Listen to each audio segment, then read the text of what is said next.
J'ai perdu une Allemagne de rêve, et que même en Allemagne, ici, on contemple ces vestiges du passé avec un peu de condescendance, un peu de sourire et pas trop d'inquiétude parce que ça se passe vraiment très loin et que ce sont des gens en général déjà très âgés qui moi, je suis allé quand je faisais les opéras sauvages, là, où il y a ces colonies allemandes. C'est beaucoup plus l'Allemagne de Bismarck que l'Allemagne d'Hitler. C'est ça qu'il faut faire attention. Ils l'ont sauté. Hitler, au fond, parce que ça a été d'abord fondé avant l'hitlérisme, bien avant. Moi, celle que je connais la plus principale, d'ailleurs, qui est vraiment la grande colonie, qui est en Amazonie. C'est l'Allemagne de Bismarck. On chante les chants de Noël de Bismarck.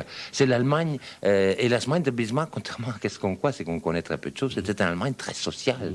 Les lois sociales les plus avancées d'Europe, c'était M. Bismarck qui les avait faites. Je veux dire, c'est ça parce qu'on oublie aussi de... Alors, Frédéric Rossif, ces deux films sont importants pour l'histoire. Ce sont des documents, et cette fois-ci des documents vraiment reliés. C'est-à-dire, c'est la litanie des documents.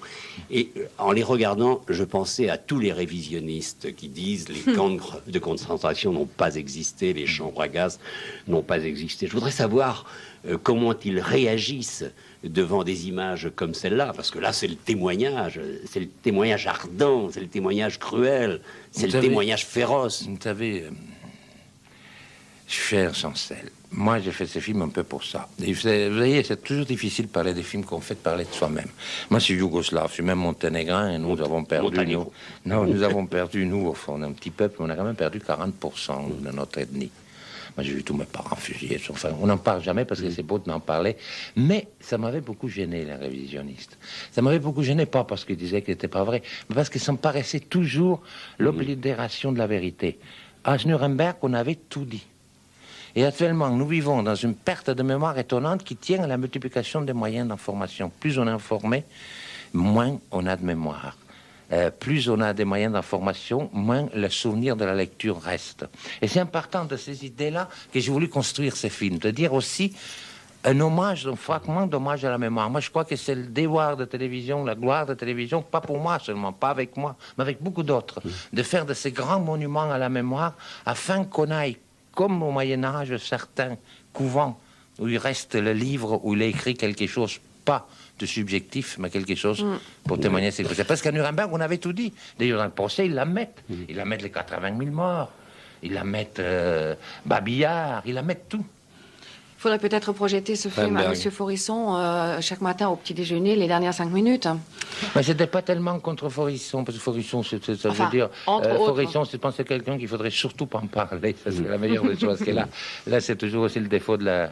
Malheureusement, trop de médias, ça veut dire qu'on cherche les détails insignifiants parce que la vie quotidienne n'est peut-être pas toujours glorieuse. Frédéric Rossif, on sait qui vous êtes, on sait ce que nous vous devons, le cinéma et la télévision vous doivent par rapport à tous ces documents. Mais tout peut passer par une expérience personnelle. Et vous venez de dire, je suis de Monténégro, je suis yougoslave, on sait... D'origine.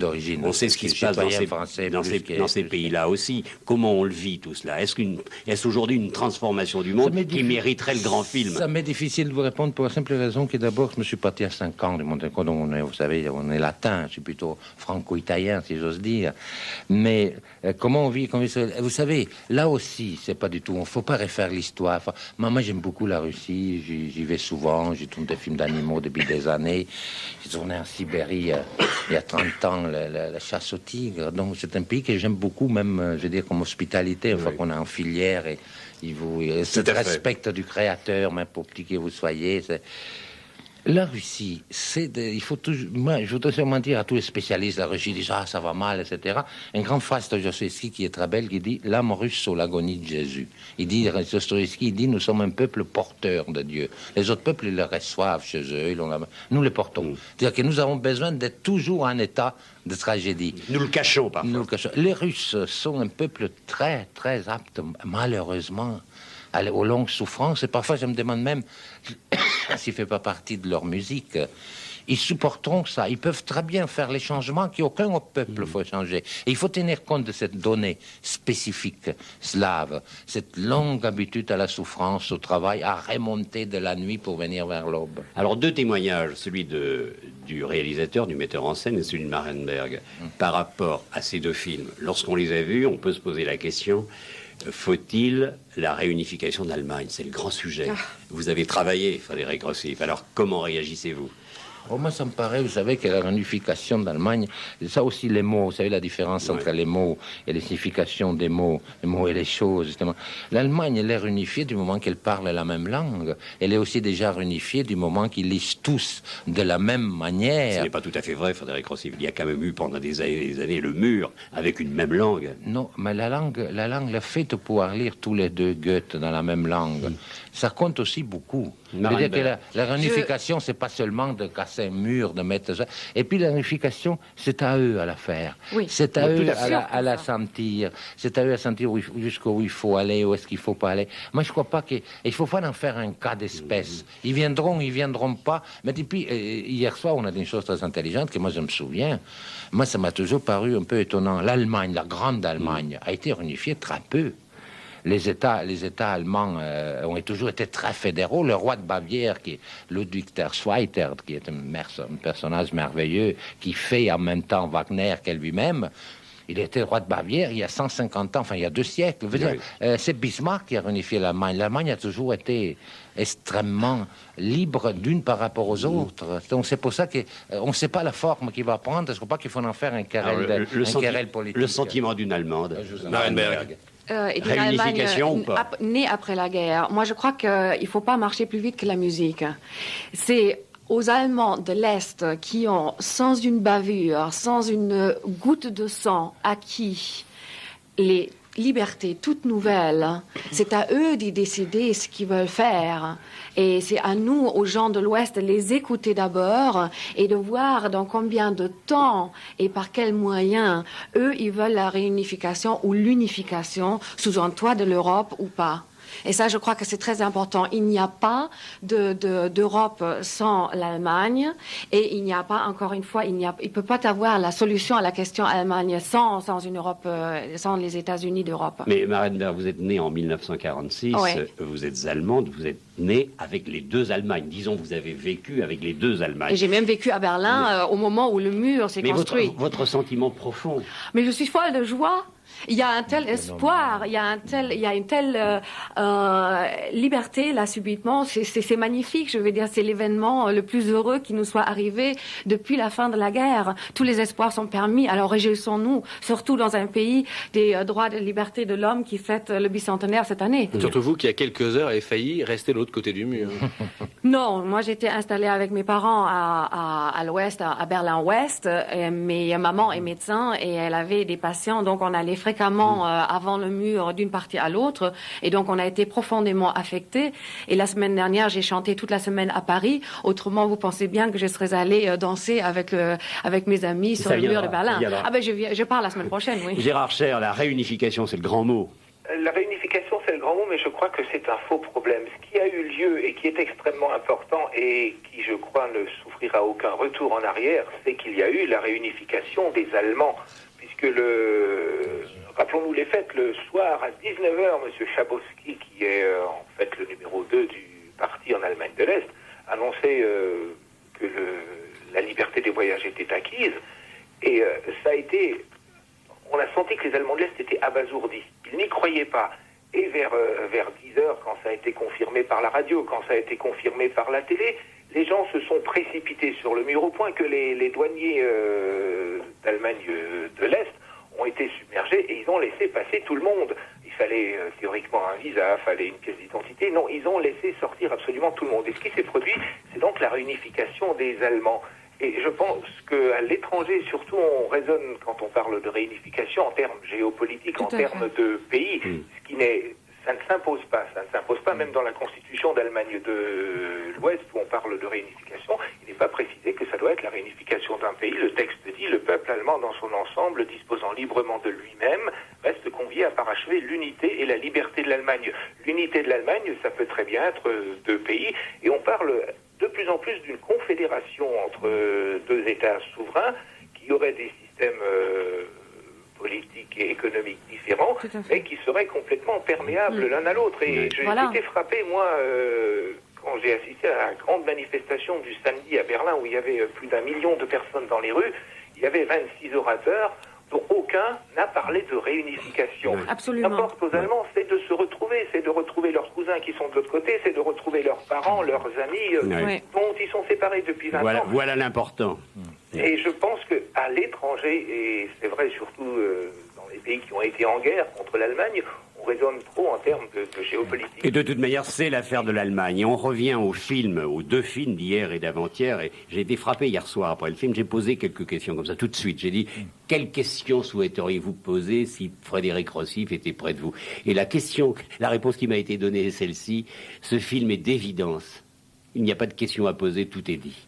Alors, y a-t-il des questions, Christine Namazienne? Il y a une chose que je voudrais dire qui est très importante, qu'il faut bien préciser. Ce film a fait, je m'excuse, moi j'avais très peur. Ouais. Parce que j'avais peur qu'il fasse, que les gens me disent, ah, c'est beau, c'est parfait, qu'il fasse 5 à 6% d'écoute. Il a fait une très bonne écoute et c'est important. Parce que ça désigne en filigrane qu'il faut pas avoir peur. Il faut pas avoir peur du privé. C'est par exemple, Tout à fait, là. C'est pas une querelle, là. C'est pas une querelle entre le privé et la télévision d'État. Mais c'est un film qui peut se faire que sur une télévision publique. Pour une raison très simple. Est-ce que tu verrais, Chancel, qu'au milieu de ça, je mette la savonnette? Ah oui. On n'oserait quand même pas. Non, mais on sait pas. Mais alors, il le ferait pas. Ils le feraient pas parce que peut-être ils peuvent plus faire ça. Et ça, c'est là où la télévision d'État peut contre-attaquer et aussi faire de l'écoute. C'est-à-dire que la dignité, la qualité peut contre-attaquer tout le temps. C'est peut-être une leçon que je voulais tirer. Et je veux dire un mot pour l'Allemagne tout à l'heure. Moi, quand j'avais dit qu'ils étaient unis par la langue, c'est qu'est-ce qu'il dit le monsieur? C'est qu'eux, ils ont déjà une langue commune, donc tout est plus facile. Ils se sont retrouvés. La Yougoslavie est un État fédéré, mais il y a 5 langues. Tandis qu'eux, ayant une langue commune, ils sont déjà unifiés. C'est ça que je voulais dire. Christine Lamazière. Oui. Alors, il y a une fiche de Paulette qui dit, en voyant ces deux films de Frédéric Rossif, mais moi, j'ai un petit peu peur de l'unification de l'Allemagne face à l'Europe. Elle a peur d'un nouvel Hitler à notre époque. Voilà. Mais non, justement, l'Europe ne peut pas se faire.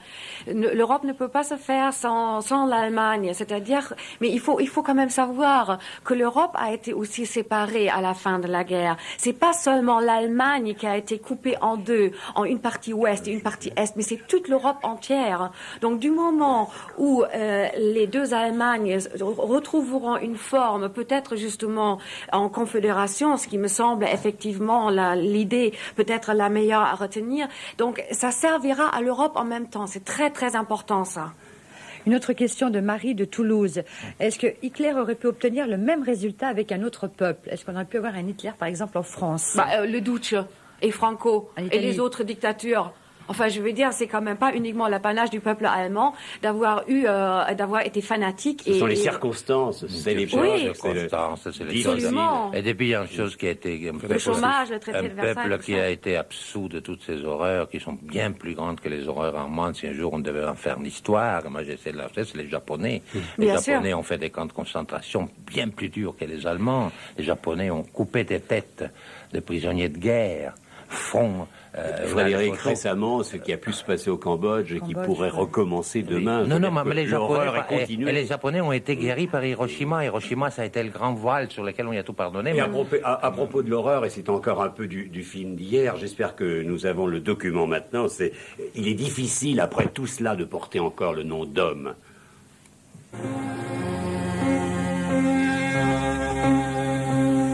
Ceux qui restent dans le ghetto habitent aussi les banlieues de la mort. Les épluchures de pommes de terre sont une friandise. Sur une couronne mortuaire, dans un orphelinat, un ruban porte cette inscription « Aux enfants morts de faim, les enfants affamés ». 150 000 personnes souffrent du typhus, une maladie dont elles mettent en moyenne 14 jours à mourir. Dieu dit une prière anonyme « Ôte-moi le nom d'homme, enlève-moi la vue. Fais-moi de pierre, je ne veux plus porter le nom d'homme. » Le désespoir prend aussi la forme d'un blasphème ironique. « Merci, ô Dieu, d'avoir fait de nous ton peuple élu, mais s'il te plaît, tu ne pourrais pas en choisir un autre. »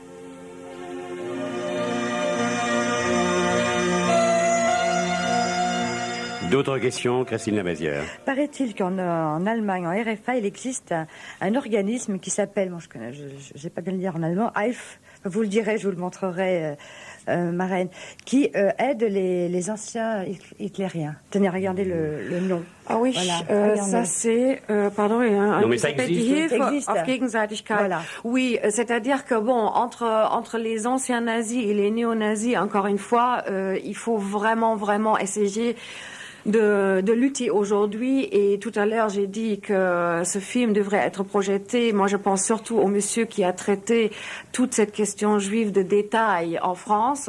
Et je crois que c'est très important de parler de ce qui se passe aujourd'hui et maintenant et d'essayer que ça ne se repasse plus dans le futur, plus jamais dans aucun pays.